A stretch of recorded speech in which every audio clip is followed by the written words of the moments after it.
Hello friends, ನಾನು last ವಿಡಿಯೋದಲ್ಲಿ ಹೇಳಿದ್ದೆ ಮಕ್ಕಳಿಗೆ ಏನೇನು ಸ್ಕಿಲ್ಲನ್ನು ಅಬ್ಸರ್ವ್ ಮಾಡಬೇಕು ಭಾಷೆ ಸ್ಕಿಲ್ಲಲ್ಲಿ ಅಂತ. ಇವತ್ತು ಏನು ಹೇಳಕ್ಕೆ ಬಂದಿದ್ದೀನಿ ಅಂದರೆ, ಅವ್ರಿಗೆ ಆ ಥರ ಸ್ಕಿಲ್ಲಲ್ಲಿ ಅವ್ರಿಗೆ ಗೊತ್ತಾಗ್ತಿರಲ್ಲ, ಸ್ವಲ್ಪ ತಪ್ಪು ಆಗ್ತಾ ಇರುತ್ತೆ. ಅದನ್ನು ಹೇಗೆ ಕರೆಕ್ಟ್ ಮಾಡ್ಬೋದು, ನಾವು ಅವ್ರಿಗೆ ಯಾವ ಥರ ಥೆರಪಿ ಕೊಡ್ಬೋದು. Before going for a doctor ಮನೇಲಿ ನಾವೇ ಒಂದಷ್ಟು ಥೆರಪಿ ಕೊಡ್ಬೋದು. ನಮ್ಗೆ ಅನಿಸ್ಬಿಡುತ್ತೆ, ಅಯ್ಯೋ ಏನು ಆ ಏಜ್ ಪ್ರಕಾರ ನಾವು ನೋಡಿಬಿಡ್ತೀವಿ ಮಕ್ಕಳನ್ನ ಒಂದೊಂದು ಸರಿ. ಅದು ತಪ್ಪು.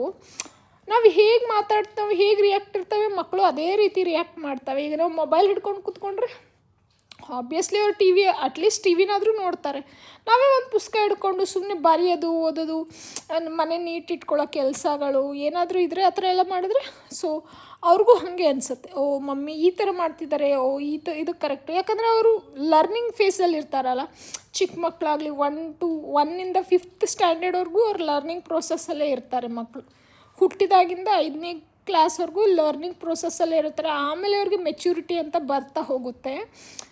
ಹಾಗಾಗಿ ನಾವು ಅವ್ರ ಜೊತೆ ಎಷ್ಟು ಟೈಮ್ ಸ್ಪೆಂಡ್ ಮಾಡಿ ಅವ್ರ ಜೊತೆ ಎಷ್ಟು ಮಾತಾಡ್ತೀವಿ, ನಮ್ಮ ಭಾಷೆ ಅವರಿಗೆ ಯಾವಾಗ ಕನೆಕ್ಟ್ ಆಗುತ್ತೆ ಆ್ಯಂಡ್ ಅವ್ರಿಗೆ ಖುಷಿ ಆಗುತ್ತೆ ಮಾತಾಡ್ತಿದ್ದಾರೆ ಅಂತ. ಎಕ್ಸ್ಟ್ರಾ ಮಾತಾಡೋಕೆ ಕಲಿತಾರೆ.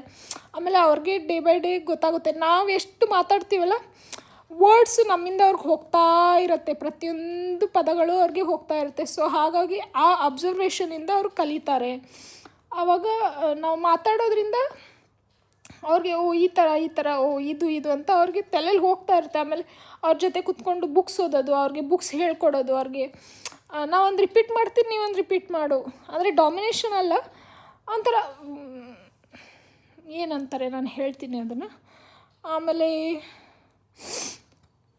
ಅವ್ರ ಜೊತೆ ಆಟ ಆಡೋದು. ಈಗ ಟೀಚರ್ ಆಟ, ಆಮೇಲಿಂದ ಶಾಪ್ ಆಟ, ಆಮೇಲಿಂದ ಮಾಸ್ಟರ್ ಟ್ರಕ್ಕು. ನನ್ನ ಮಗ ನನ್ನ ಜೊತೆ ಅಂತೂ ತುಂಬ ಮಾಸ್ಟರ್ ಟ್ರಕ್ ಆಟನೇ ಆಡ್ತಾನೆ.